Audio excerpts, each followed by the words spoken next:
It is Friday, the 26th of July, 2024. My name is Pigeon Rose, and this is my song of the day.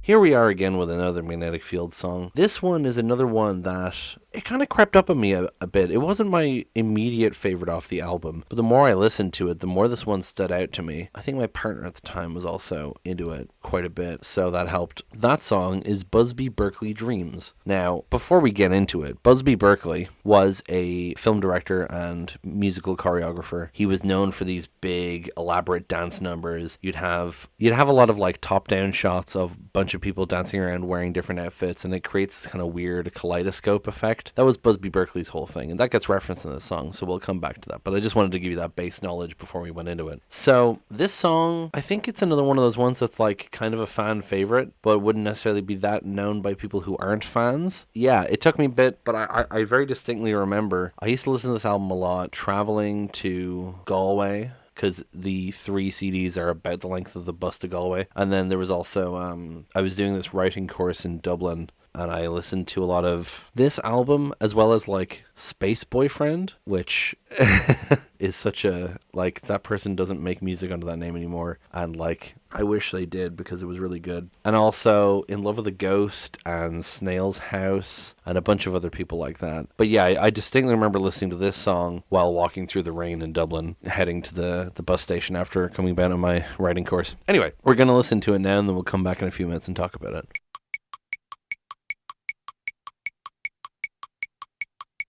I've talked before about how Stephen Merritt's voice has this very unique quality because it's very down here and also very broad, and it makes him sound kind of depressed. But what I love about it is that it's not lethargic as such. Like sometimes it comes off kind of like flippant, which fits with the satirical vibe of the lyrics. In like Book of Love or something, it's like, long and boring, like he's just kind of being dismissive. But there's some songs like this one where he uses that voice and still pushes his upper range and sings more passionately, because the verses start off, I should have forgotten you long ago, and that's pretty, in his low register. But then in the chorus doing the we still dance on whirling stages, like he's not going super high, but he's going higher out of his range than you would expect him to. And I really like that about this song, is that it shows more of his kind of full range, So yeah, musically really nice song. At first it sounds like it's just piano, but there's actually strings under it. They kind of become more apparent as the song goes on. It kind of makes this bed under the whole thing. And I'm guessing that's a flute or like a tin whistle. No, not a tin whistle. In the little bridge part, and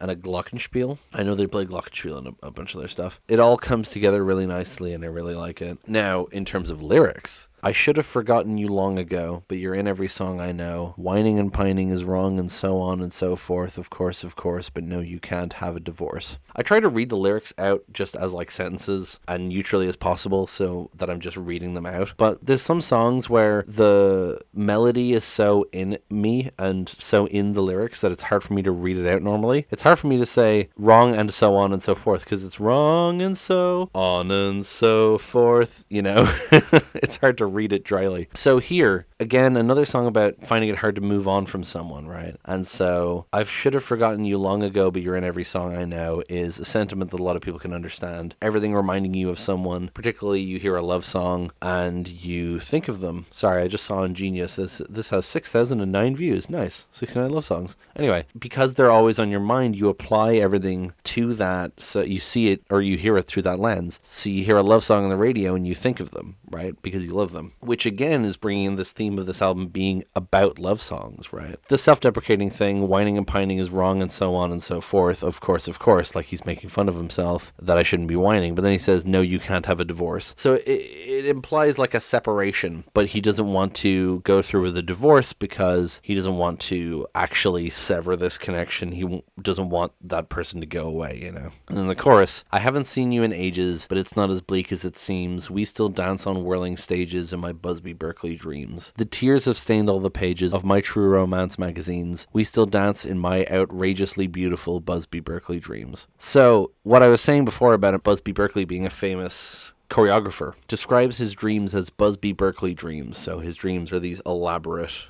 dance numbers, and he and this person are still dancing in those dreams. And I love this metaphor because, I mean, for one thing, the weirdness of Busby Berkeley dance numbers speaks to the kind of surreality of dreams, right? The Busby Berkeley dance numbers are beautiful, but they're really fucking weird, and dreams are really fucking weird. And he's imagining them dancing together, which is romantic, but he's imagining it through the surreal lens of a Busby Berkeley dance number, which I think is a really interesting way to phrase that. But also, yeah, the fact that he's dreaming about this still shows that it's there and his subconscious is not going away. And yeah, it's just really interesting to me. And now you want to leave me for good. I refuse to believe you could. You forget we're not made of wood. Well, darling, you may do your worst because you'll have to kill me first. Classic Stephen Merritt bringing in murder, of course.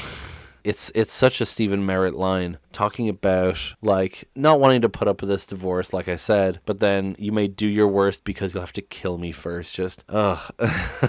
It's such a Stephen Merritt-ass line. This kind of sardonic thing of, like, I'm not leaving. I refuse to break this connection. The only way out of it is death. And then we get the chorus again, and then there's an instrumental interlude, and then the chorus one more time. Then it ends with, do you think it's dangerous to have Busby Berkeley dreams? So kind of a moment of self-awareness at the end there, saying, like, you know, these outrageously beautiful Busby Berkeley dreams, but is it okay to have these dreams? Is it dangerous? Should I still be dwelling on this, or should I be moving on? You know, he kind of has this moment of self-awareness at the end. Not enough to stop, I don't think, but it's there. Yeah, no, just really love this song. Don't have much else to say about it. Great use of a cultural reference with Busby Berkeley. Wonderful music. Love the vocals. Yeah, just really like this song, and I hope you like it too. Thank you so much for listening. Please give me a like, hit subscribe, share this video with your friends and your family and your deepest, darkest enemy. Thank you so much for listening, and I will talk to you tomorrow. Break it down.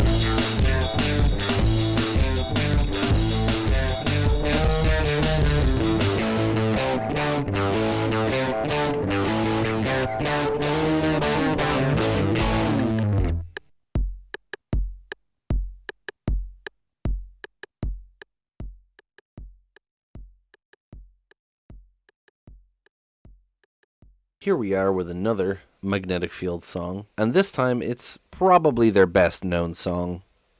Oh wait, no, we're not on that. I'm recording for the wrong episode right now. Shut up, Pidge. We still dance on whirling stages in my Busby Berkeley dreams. The teens, I refuse to break this connection. The only way out of it is death. Cake or death. So my options are or death. Oh, God. Oh, my coffee's catching up with me. You!